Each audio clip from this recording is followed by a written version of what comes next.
올해 초 세월호 유가족들이 국가를 상대로 낸 배상 소송에서 승소하자 한동훈 법무부 장관은 대법원에 상고하지 않겠다고 했었고 결국 판결은 그대로 확정됐죠. 그런데 법무부가 다른 세월호 배상 판결에는 불복하고 대법원까지 간 사실이 확인됐습니다. 이혼하고 아이를 돌보지 않다가 나타난 엄마라 다르다는 겁니다. 우정환 기자가 단독 보도합니다.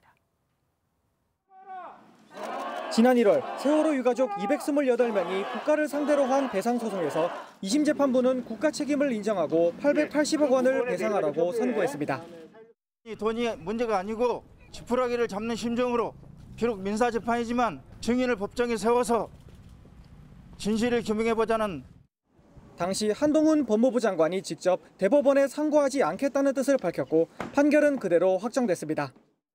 국가가 잘못이 있다는 것이 명확히 확인된 이상 신속히 재판을 종료해서 피해자들에게 좀 더 신속하게 피해를 회복할 수 있게 하는 것이 필요하다는 것이죠. 그런데 법무부가 다른 세월호 배상 판결에는 불복하고 상고한 사실이 확인됐습니다. 세월호 참사 당시 숨진 안산 단원고 학생의 어머니 A씨는 국가를 상대로 소송을 냈고 지난 5월 서울고법은 4억 원 배상을 선고했습니다. 숨진 학생의 아버지와 이혼한 상태였던 A씨는 2년 전에야 사회적 참사 특별조사위 관계자의 연락으로 배상을 신청했습니다. 법무부는 국가 책임을 인정하는 건 변함이 없다면서도 A씨는 아들을 양육한 것도 아닌데다 소송을 할 수 있는 시효도 지났다고 상고 이유를 주장했습니다.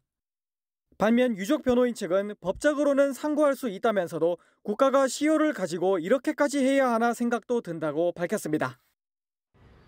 국가 책임이 똑같이 인정됐음에도 배상이 확정된 다른 세월호 유족들과 달리 A씨는 대법원의 판단을 기다려야 하는 상황이 됐습니다.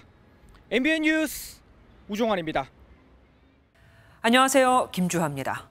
공정하고 신속한 MBN 뉴스, 유튜브를 통해서도 만나보실 수 있습니다. 특히 더 많은 뉴스와 라이브를 보고 싶으시다면 오른쪽을 눌러서 구독하시면 됩니다.